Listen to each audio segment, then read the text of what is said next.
Bonjour, vous êtes sur CPM Méditerranée en compagnie de Christian pour l'émission Entreprendre en Méditerranée.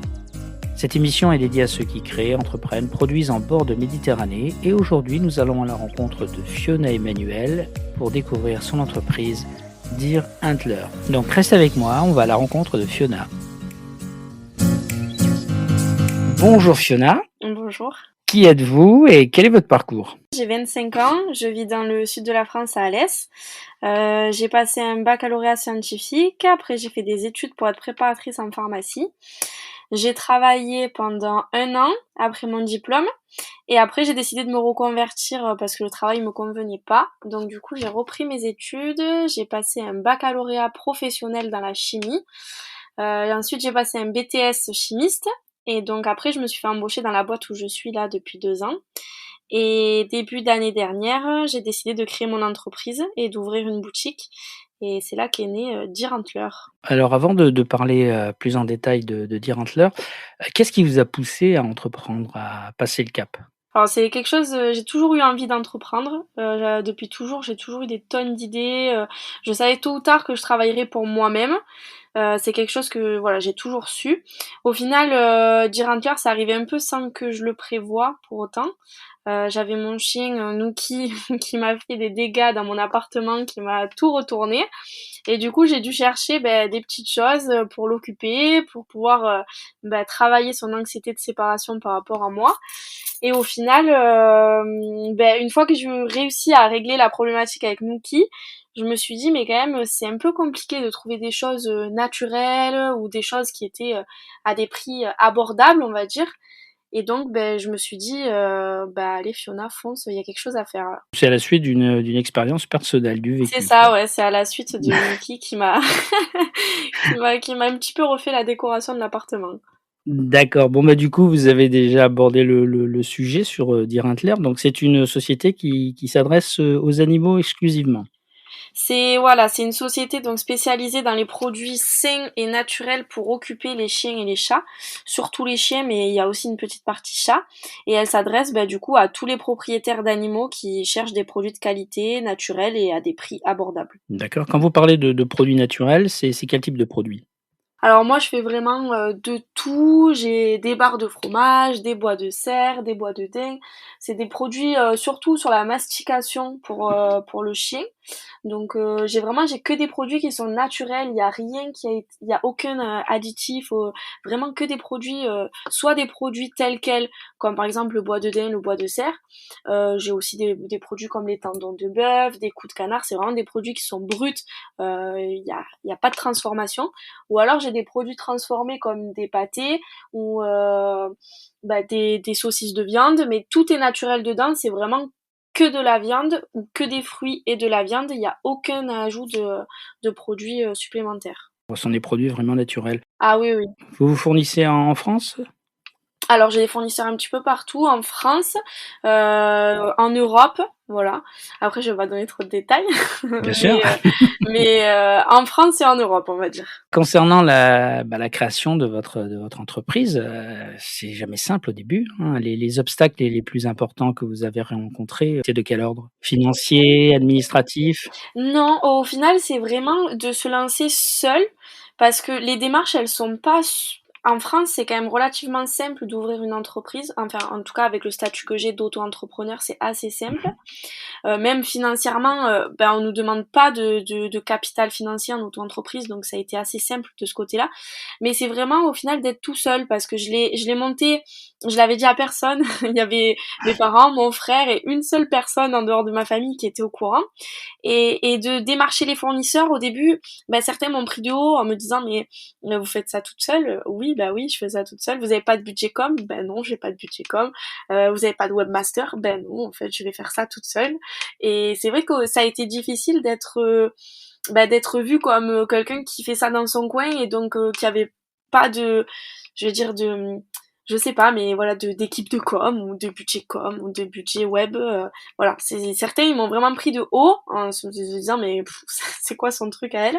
Donc c'est d'être tout seul. Je dirais que ça a été difficile, mais au final c'est ce qui m'a aussi aidé dans un autre sens parce que ça m'a donné encore plus envie de réussir et de se dire je vais leur montrer que même si j'ai pas de budget com, je vais y arriver. La problématique au départ, c'est souvent, comme vous le dites, le manque de crédibilité, parce que, bah, faut démarrer un jour, hein, de toute C'est façon, ça, bah, c'est ça. On est généralement, on bien démarre obligé de seul. passer par là. Voilà, exactement. Donc c'est de faire ses preuves avant d'être pris un peu au sérieux. C'est malheureux, mais en plus vous êtes jeune, mais bon, c'est souvent le vécu qu'on rencontre, c'est souvent le retour que nous font, des créateurs d'entreprises en France. Ça fait combien de temps alors que vous avez créé Dirindler? Du coup, je l'ai créé en février 2020, donc ça fait 1 an et demi. Au niveau de votre clientèle, alors c'est plus du local, du national? Alors c'est national. Ouais, Ouais, j'ai national et un petit peu. Alors j'ai beaucoup de clients en Belgique, donc comme la boutique elle est en ligne, j'ai des clients un peu partout dans la France, en Belgique, un petit peu en Suisse, mais c'est un petit peu plus compliqué au niveau des expéditions en Suisse. Et il m'arrive de temps en temps d'avoir des clients en Espagne ou au Portugal. bien, d'accord. Voilà. Vos concurrents, vous avez des concurrents sur le marché qui sont, dans le même, segment de produits que vous? Ou vous êtes vraiment, Alors vous sortez un peu du lot? Avant que j'ouvre la boutique, il y en avait pas beaucoup. Donc c'est vrai que après mon ouverture, il y a pas mal de petites boutiques qui se sont ouvertes sur le même secteur que moi.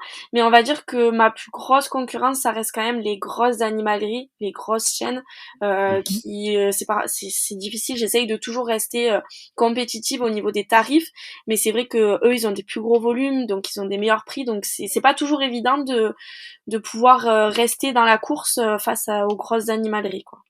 Bien sûr, et on peut trouver dans ces animaleries les mêmes types de produits que vous ou? Alors, certaines oui, parce que de plus en plus on arrive à trouver des produits naturels en animalerie.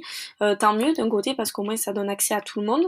Mais on va dire que moi j'ai exclusivement des produits naturels et ça c'est pas partout. C'est bien, c'est bien, Mm. c'est votre plus. D'accord. Oui, je pense oui. Bah, justement pour revenir à ce que vous disiez au début, c'est-à-dire le manque de crédibilité, webmaster, moyen que pour communiquer, pour faire connaître Dirindler, vous avez procédé de quelle façon? Alors moi j'ai tout misé sur les réseaux sociaux parce que j'étais déjà très active sur Instagram avec mon chien Nuki, donc je connaissais un petit peu du monde, j'avais une idée un peu du potentiel des réseaux sociaux sur la communication par rapport à, enfin avec cet outil. Et du coup, j'utilise beaucoup Instagram, un petit peu Facebook et depuis pas longtemps TikTok. On essaye de, de se mettre à la Mmh. page. Et sur Instagram, j'ai mon équipe de partenaires. Donc, c'est des comptes Instagram axés sur les chiens et les chats, qui sont des représentants de ma marque, de ma boutique, un peu comme des ambassadeurs. Ils partagent les produits, ils donnent leurs avis, ils font de la promotion en échange de plusieurs avantages dans la boutique. C'est un moyen de communication un peu moderne, mais c'est surtout que j'adore avoir mon équipe à mes côtés. C'est une grande famille. Je parle avec elles toute la journée. Les filles, c'est devenu mes amies. Je leur demande des conseils, je leur demande leurs avis. Elles font vraiment partie de l'entreprise. Et du coup, bah, c'est vrai que c'est le moyen de communication, c'est Instagram et ces comptes-là qui vont partager toute la vie de la boutique sur leur compte Instagram à eux aussi, quoi. D'accord, vous avez un site internet donc? Oui, oui, oui, j'ai un site internet, c'est tout simple, c'est dirantler.fr. Donc maintenant, vous avez démarré, ça a l'air de bien fonctionner. L'entreprise, d'ici 3 ans, vous la voyez comment? Ah bah ça, j'aimerais beaucoup pouvoir me Idéalement consacrer pour vous? ouais, déjà vraiment j'aimerais beaucoup pouvoir me consacrer à 100% à la boutique dans quelques années, pouvoir l'agrandir, avoir pourquoi pas un shop physique, un magasin, et puis bah, carrément si on se dit dans l'idéal avoir une chaîne de distribution. Enfin vraiment j'aimerais beaucoup que ça grandisse et pouvoir le développer encore plus. Ouais, l'idée de franchise quoi, de Ouais, c'est développer ça. une, d'accord, bien, et pour ces idées de développement, vous vous faites aider ou vous travaillez seul? Vous restez seul dans cette situation d'avenir, d'envisager l'avenir? Bah, pour l'instant, je suis toute seule. Ça, c'est mon projet à moi. Après, on verra dans quelques années que selon comment ça évolue. Là, déjà, je vais avoir plus d'espace. Je vais agrandir les locaux pour la préparation des commandes. Donc, peut-être que dans quelques années, j'aurai besoin d'encore plus d'espace. Donc, j'aurai besoin de plus d'argent, de plus de financement, de plus de choses. Pour l'instant, à mon niveau, je m'en sors. Après, on verra selon comment ça évolue, si j'ai besoin voilà, d'agrandir encore plus. D'accord, et pour faire face à ce développement alors, qu'est-ce qui vous faudrait? Qu'est-ce que vous êtes en attente de quoi? De conseils, de financement? Je pense que dans les années à venir, ça va être de l'ordre du financier, ouais. pour Mmh. pouvoir, avoir quelque chose pour donner un boom et pouvoir se dire: «On passe dans une dimension, encore plus grande». Bien. Et là aujourd'hui, bon, le rapport avec votre, pour parler finances avec votre banque par rapport à votre projet, vous sentez comment? Le banquier, c'est quelqu'un qui pourrait vous appuyer, qui vous regarde un peu curieusement, vous le sentez Alors, comment? pas du tout, au contraire, franchement, de ce côté-là, j'ai rien à dire, mais ma conseillère, au niveau de la banque, elle est à fond derrière moi, elle me soutient beaucoup, elle m'encourage, donc j'ai vraiment, c'est étonnant, mais j'ai vraiment pas le même rapport qu'avec les fournisseurs que j'ai pu avoir au début, mais c'est plus, de la confiance et vraiment de l'admiration, pour le projet, donc de ce côté-là, j'ai vraiment rien à dire. C'est bien, c'est bien, c'est Ouais. bien. Et par rapport à cette nouvelle aventure là que vous entreprenez en tant que créatrice d'entreprise, vous avez un modèle, un mentor, quelqu'un qui est devant vous, au-dessus de vous, que vous aimeriez égaler? Alors pour la boutique, non. Mais c'est vrai que dans la vie, après, j'ai j'ai Elodie, je l'appelle mon coach de vie. Elle m'aide Ouais. beaucoup sur un plan personnel. Elle m'a aidé au moment de développer l'entreprise, à m'aider à croire en mes projets, tout ça. Elle m'accompagne au quotidien. Donc je dirais plus que c'est mon coach de vie personnel, mais Mmh. pas au niveau de l'entreprise. J'ai pas vraiment de modèle particulier. C'est je suis moi-même. Je fais comme je peux et j'essaye de faire au mieux. D'accord. Vous êtes issu d'une famille d'entrepreneurs ou c'est culturel chez vous Pas du ou tout, vous êtes la non. première à lancer quelque chose? Ben non, je suis la première. Mmh. Il y en a eu d'autres après moi du coup, donc Ouais? tant mieux, c'est bien, Ah bah, c'est bien. moi j'encourage tout le monde à le faire. Mais non, sinon, j'ai été la première. D'accord, bah, vous avez un côté pionnier alors, vous démarrez, maintenant on retrouve des commerces qui vendent un peu les mêmes produits que vous, Ben dans notre j'essaye, famille vous j'essaye, ouais. initiez. Non, mais j'essaye parce qu'il faut être, force de proposition, moi j'encourage tout le monde à le faire, c'est une expérience, incroyable. C'est sûr. Qu'est-ce que vous appréciez le plus? C'est le côté, liberté totale, je gère ma journée, enfin ma vie à 100, Ouais, l'autonomie que ça mes comporte? journées, je les gère pas encore. Pas encore à 100%, mais bientôt j'espère. Mais c'est d'être libre de travailler pour soi, d'avoir la gratitude envers moi-même. J'aime tellement, voilà, se dire tout ce que je fais, tout ce que je donne, c'est pas pour rien. Et j'aime beaucoup, voilà, pouvoir donner pour moi, donner pour les autres à travers la boutique, pouvoir les aider. Et au final, je trouve ça tellement gratifiant d'aider les autres et d'avoir fait tout ça en étant toute seule. Voilà, c'est vraiment la gratitude. Alors écoutez, on va continuer avec des questions un peu plus, personnelles votre journée type aujourd'hui, elle se comporte comment? De quelle façon? Alors c'est très long. Je je me lève, en général à 6h30, je me prépare, je sors mon chien, je pars travailler, je commence à 8h du coup dans mon autre travail. Mmh. Entre midi et 1h, je vais à la salle de sport tous les jours. Après je reprends le travail, je termine à 17h. Après je fais le tour des points relais pour déposer tous les colis que j'ai préparés la veille. Et je rentre chez moi environ vers 18h et jusqu'à 21h, 21h30, je travaille, donc je fais toutes les commandes, je gère les stocks, je m'occupe de la boutique. Après, c'est le moment où je me pose un petit peu, je mange, je me prends une douche et après je pars me coucher. En général, il est 22h, 22h30. Donc ça, D'accord, c'est ouais, c'est tous les très jours? long. Ouais, tous les jours, du lundi au vendredi. Eh ben, Et mmh, après, le alors vous week-end, je fais les colis pareil, le samedi, le dimanche. On va dire 3 heures à peu près, ouais, c'est ça, en général, c'est 3 heures par jour, donc pareil, le samedi et le dimanche. et vous avez constaté dans la semaine un pic de commandes ou c'est quelque chose qui est assez régulier, qui est assez linéaire, où il Non, y a des c'est jours assez régulier par contre, et c'est souvent à la même heure. Enfin, j'ai des pics de commandes entre, on va dire 18h et 21h. C'est vraiment le moment où il y a le plus de commandes. alors le mot que vous dites le plus souvent dans la journée? Ah ça, c'est facile, c'est la course. Je passe mon temps à dire que j'ai pas le temps. Ah bah, voilà, c'est ça, c'est vrai businesswoman. Ah non, mais c'est terrible, hein. Des fois, je m'écoute, hein, quand j'envoie des messages, justement aux filles sur, le groupe de partenaires. C'est la course, c'est la course, c'est la course. Je passe mon temps à leur dire que c'est la course. Mmh, Surtout que vous avez, bah, une double casquette, hein. Vous êtes quand c'est même, ça. salariée dans la journée, vous avez votre entreprise, le reste du temps, ça fait, C'est le plus difficile à gérer, oui. Alors, le fait d'être situé en bord de Méditerranée, c'est pour vous, c'est un plus ou une chance? Vous êtes issu du monde méditerranéen ou vous êtes arrivé de Paris ou d'ailleurs? Ah non, non, non, moi je suis née à Martigues, donc je suis née au bord de la Méditerranée. Votre Après je accent me vous suis trahit un peu. voilà, c'est ça, on se doutait un petit peu quand même. Après, je suis partie, là, je suis sur Alès, donc on va dire que je suis un peu plus loin. Enfin, pour moi, c'est déjà loin de la Ouais. Méditerranée, mais je suis à 1 heure de route, on va dire, de la mer. Donc, pour moi, c'est sûr que c'est un plus, hein, le week-end, pouvoir se dire, je vais prendre un petit cocktail en bord de mer, c'est pas donné à tout le monde, ça permet de décompresser.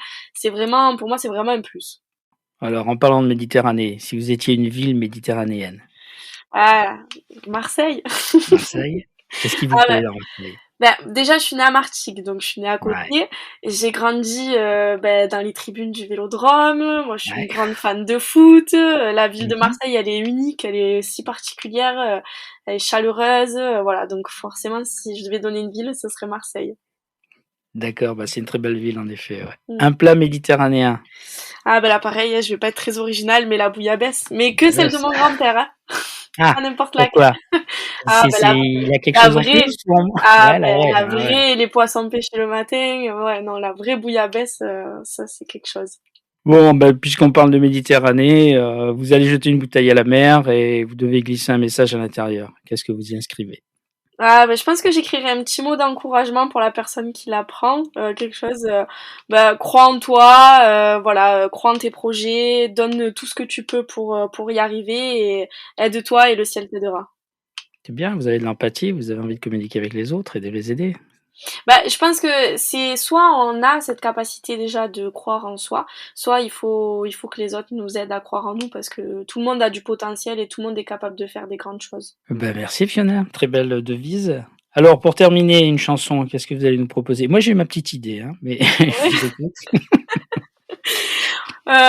On est d'accord que je chante pas, hein. Non, C'est juste une chanson à bah non, donner, si vous non mais voulez chanter, vous pouvez, non, hein. non, mais parce que sinon ça va après j'ai peur pour le temps, alors on va non, si je devais choisir une chanson, je dirais que ma chanson Ouais. préférée c'est celle de Paul Kalkbrenner, Sky and Sand.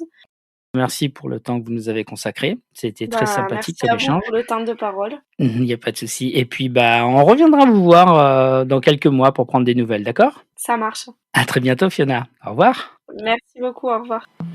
Et voilà, les amis, ainsi se termine l'interview de Fiona sur son entreprise Deer Antler. Et on se quitte sur son choix musical, qui est un titre de Paul Kalkbrenner, Sky and Sand.